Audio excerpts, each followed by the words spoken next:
Halo Baciper, Assalamualaikum warahmatullahi wabarakatuh. Selamat datang lagi di channel Bacip Motor, channel yang mengulas tentang part BRT berikut cara pemasangannya. Nah, untuk video kali ini kita sedang garap motor X-Max 250 yang kita stroke up dan bore up BRT tentunya. Nah, untuk barang-barangnya yang kita gunakan khususnya itu untuk produk BRT, kalau kruk as kita gunakan kruk as X-Max yang 300 yang originalnya. Kalau yang bloknya dan teman-temannya kita itu menggunakan BRT. Jadi yang pertama yang tentunya kita ganti untuk menaikkan kapasitas. Ini kalau kita gunakan stroke up yang 300 cc ditambah ini cc nya menjadi 344 cc. Nah, cuman kalau misalkan boringnya ini aja yang dipakai tapi stroke-nya pakai yang standar, kruk asnya pakai standar, itu kapasitasnya naiknya itu menjadi 300 cc. Nah, barang pertama yang digunakan itu adalah boring BRT ukuran 76 mm. Jadi ini boringnya, kemasannya seperti ini. Yang pertama kita dapatkan adalah, lihatnya adalah packing ya. Jadi packingnya ini dikasih dua, packing yang bawah untuk boring dan yang atas untuk head ya. Jadi dikasih dua, dan untuk si packing depannya ini dia ini dua lapis ya, dua lapis. Ini packingnya, dan selanjutnya kita boringnya. Boringnya ini adalah super keramik Porjet ya, jadi dari BRT dan solid banget, kokoh. Ini seperti ini tampilannya. Jadi di dalam boringnya ini biasa ada pen pistonnya, ada ring piston, rig ya, dan boring dan pistonnya seperti ini. Ini boringnya, dan untuk coakannya seperti ini. Untuk yang ini bentuknya agak jenong ya, karena ini untuk yang kruk as standar. Kalau kemarin saya itu pakai pasang itu disc, jadi si pistonnya ke dalam itu sekitar 1,5 mm. Kalau ini jenong ya. Oke, ini yang pertama part yang dipasang itu adalah blok, piston, dan ring segala macam ukuran 76. Part selanjutnya adalah noken as. Jadi tentu noken as kita ganti, noken asnya itu kita ganti dengan seri T1. Dan untuk persiman itu SIM-nya pakai yang bawaannya. Terhitung setelan klepnya adalah 0,15 in dan X ya. Jadi SIM-nya tetap pakai yang bawaannya. Saran saya itu kalau Anda bongkar si SIM-nya ini Anda tempatkan di posisi yang semula. Misalkan di in sebelah kiri atau di in sebelah kanan, Anda tandai aja dipasangnya. Dan ketika saya ukur kembali itu terukurnya adalah 0,15. Jadi SIM-nya tetap menggunakan standar, nokennya kita pakai seri yang T1. Nah, selanjutnya tentunya ECO. Jadi ECO-nya kita ganti menggunakan Juken 5 Plus, dan ini adalah produk terbaru dari BRT. Ini bisa update software.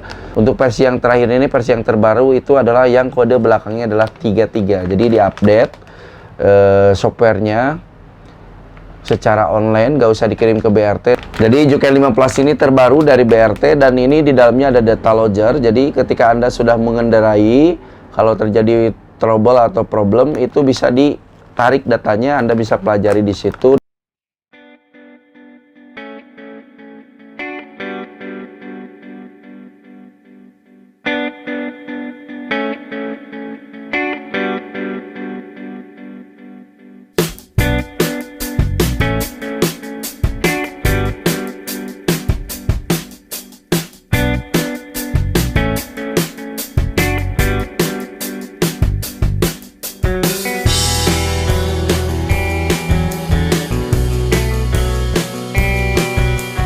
Rekomen banget bagi Anda yang mau beli Juken, itu silahkan gunakan Juken 5 Plus dan Juken 5 Plus Plus yang paling terbaru. Dan tentunya prosesor yang dipakai antara Juken 5 dan Juken 5 Plus ini berbeda ya. Nah, selanjutnya adalah injektor. Injektor tentunya kita ganti. Injektor ganti itu menggunakan dengan kapasitasnya 250 untuk 250 cc ya. Jadi injektornya diganti dengan BRT yang 250 ya. Nah, selanjutnya adalah perklep. Jadi perklep X-Max-nya ini diganti dan ini menggunakan perklep yang progresif, udah sama ganjalannya dari BRT dan dikasih empat-empatnya. Dan untuk topinya itu menggunakan topi bawaan motor X-Max ya bawaannya. Dan selanjutnya adalah throttle body kita ganti juga BRT, dan tentunya throttle body ini juga dipadukan dengan karet velocity-nya yang model karet seperti ini ya, karena ini fleksibel dan anti ngembun, dan ini sangat bagus dari rapi ya. Jadi kelebihannya pakai yang banana ini, ketika Anda pasang ngepas di box filternya itu tidak ada lagi yang masuk debu-debu. Kalau pakai velocity yang biasa, terkadang itu masih ada masuk debu karena celahnya kadang partikelnya sama-sama keras. Kalau ini ngeper ya. Jadi itulah untuk part-part yang BRT-nya yang kita pasang di X-Max project kita yang 340. Nah, untuk kruk as itu kita customernya yang beli sendiri, dan kemarin itu ada kendala. Itu kendalanya adalah pencarian ukuran metal. Jadi untuk pemasangan kruk asnya ini sebetulnya tidak PNP. Jadi ada beberapa hal yang perlu diperhatikan ya, terutama adalah perhitungan metal. Jadi metalnya itu kruk asnya beda, pasti metalnya juga berbeda. Dan rekomennya itu adalah pakai yang baru metalnya. Dan pemasangan metalnya juga itu tidak sembarangan. Jadi ukuran metalnya itu ada 3 jenis ya. Jadi di sebelah CPT metalnya, sebelah kanan, terus dan di sebelah stang pistonnya ini. Dan setiap sisinya itu memiliki ukuran yang berbeda-beda. Jadi si metalnya ini di ukuran berbeda, dan kita patokannya dari angka dulu dan dari warna. Untuk balancer juga kita gunakan X-Max yang 300 karena dari segi ukuran balancer ternyata yang 300 itu lebih besar. Jadi supaya kita ideal, kita ganti juga si balancernya ini. Untuk pemasangan metalnya ini karena kita perdana, kita harus berguru dulu ke Yamaha itu secara prosedur yang baik dari pabrikan itu seperti apa, dan kita bawa ini ke Yamaha Flagship yang ada di Batu Nunggal, dan itu adalah tempat saya dulu belajar. Jadi saya dulu itu ikut Yamaha Engineering School di sana, dan di sana ada teman saya. Jadi saya minta bantuan kepada dia untuk mengajari saya bagaimana cara memasang metal yang baik dan benar. Jadi saya minta namanya ke Pak Dede Suhendi, dan Pak Dede Suhendi kebetulan lagi libur. Saya diarahkan ke teman beliau yaitu Kurdi, Bapak Kurdi. Nah, di sana kita bertemu dengan beliau, dan kita ternyata untuk pemasangan metal ini nggak sembarangan. Jadi ada beberapa hal yang perlu diperhatikan. Jadi ternyata untuk penentuan ukuran metalnya ini ada prosedurnya. Jadi kita beli kruk as bukan tinggal pasang, tapi kita harus tahu dulu ukuran nomor yang ada di crankcase, jadi tempat si mesinnya itu. Jadi baik di bak kiri atau bak kanan itu diketahui dulu angkanya berapa. Nah, kebetulan untuk di motor yang kita garap kali ini itu adalah ukurannya angka 5. Jadi bisa dilihat sama Anda, yang ini angka 5-nya, dan ini kiri kanan itu adalah angka 5. Nah, nanti angka 5 ini tinggal dikurangi oleh angka yang ada di kruk as. Nah, angka di kruk as ini terbagi menjadi 3. Jadi ada J1, J2, dan kruk as. Nah, untuk yang bagian J1 itu adalah kita sebut bagian di CPT J1, dan untuk J2 itu adalah di bagian magnet. Nah, dan untuk 3 itu bagian kruk as yang di atas. Jadi untuk jenis metalnya ini di Yamaha itu disediakan dari angka 0 sampai dengan angka 6. Dan untuk angka 0 sampai dengan 6 ini ditandai dengan warna-warna.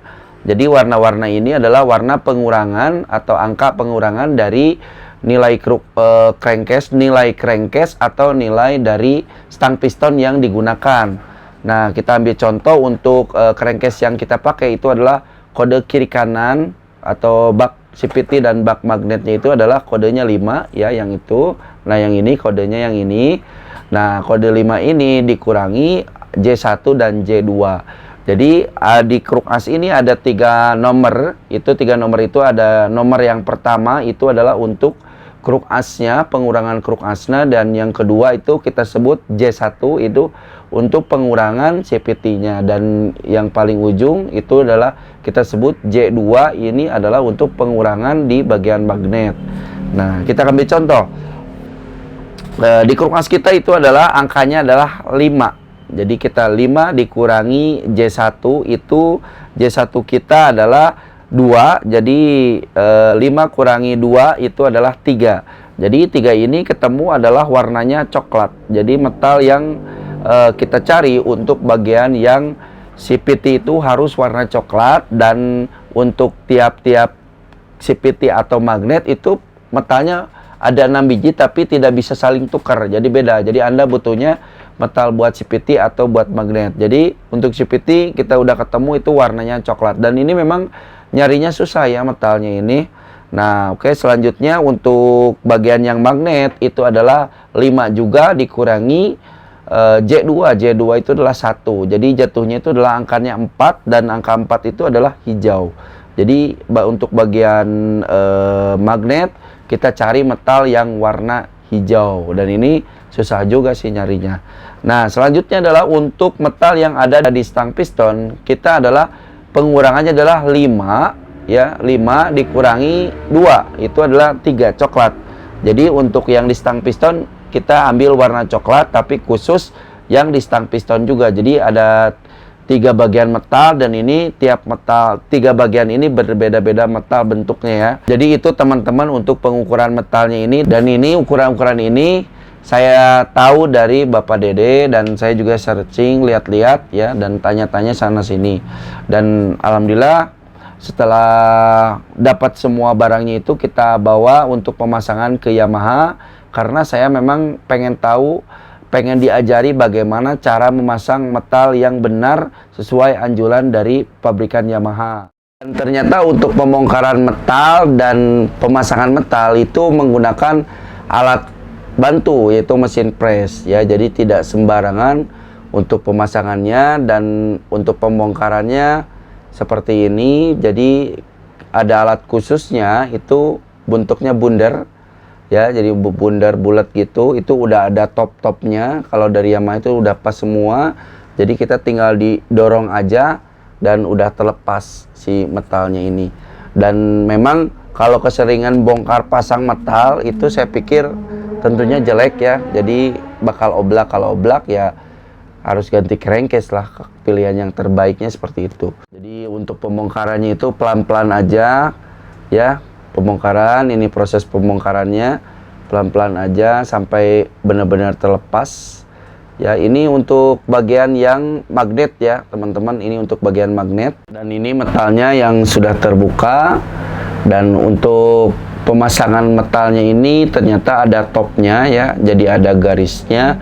Kalau kita menggunakan alat khusus Yamaha itu di alatnya itu udah ada garisnya, jadi kita tinggal pasang aja ya. Jadi kenapa harus sejajar? Karena di sana ada jalur oli. Jadi jalur oli ini kalau tidak sejajar jadi masalah ya. Jadi harus sejajar, dan untuk kedalamannya itu dilihat dari bekasnya, bekas si metal sebelumnya. Tapi kalau untuk si alatnya Yamaha ini dia kalau udah dipres udah mentok itu udah pas ya. Nah, ini untuk jalur olinya ya teman-teman. Jadi kenapa harus sejajar itu karena ada jalur oli di sana. Jadi jangan sampai posisinya nggak pas ya. Dan ini untuk ini tandanya yang itu, dan untuk pemasangan ini disejajarkan lurus aja. Untuk bolak-baliknya itu bebas, jadi terserah. Cuman yang paling perlu diperhatikan adalah topnya. Nah, ini untuk pemasangan metalnya dipres lagi sama mesin press ya, tinggal didorong aja sampai mentok. Karena alat ini memang khusus buat itu, jadi udah pas ya. Jadi enak sekali kalau punya alat seperti ini. Oke, ditekan dan ini selesai, sudah terpasang. Dan ini adalah untuk pencopotan bagian CPT ya. Jadi ini pencopotan metal untuk bagian CPT, sama prosedurnya dengan yang di bagian magnet. Nah teman-teman, dan sekarang untuk proses pemasangan metalnya. Jadi dipasin dulu si alatnya ini dengan titiknya. Jadi ada titiknya ya untuk si alatnya ini nempel ke bagian kruk as itu ada titiknya. Jadi ngepas, ngeplak ya. Jadi nanti tinggal dipasang aja si metalnya sesuai garis ya, sesuai garis. Kalau udah pas dibawa ke mesin press, tinggal didorong aja. Nah, seperti ini tinggal didorong aja sampai mentok, itu udah pas banget lah ya. Nah, untuk pemasangan metalnya itu kita dibantu dengan stempet molybdenum ya, molybdenum. Itu stempet khusus yang dianjurkan, dan kalau tidak ada ya pakai oli. Tapi disarankannya itu adalah pakai stempet itu khusus. Ini untuk pemasangan metal di bagian CVT. Jadi ini kondisi udah terpasang ya. Nah, ini kalau sudah ngepas, tinggal dicabut alatnya dan dilihat apakah sudah rapi, dan ya is oke lah ya. Jadi pakai alat emang lebih enak ya teman-teman. Nah, seperti ini. Jadi garisnya harus sejajar karena ada lubang oli.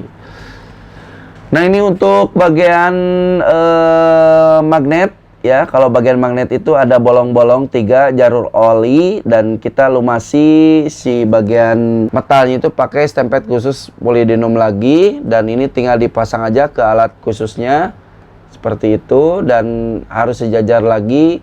Nanti tinggal didorong oleh mesin press. Oke, bagian metal CVT dan magnet sudah terpasang, dan kita akan memasang tang pistonnya.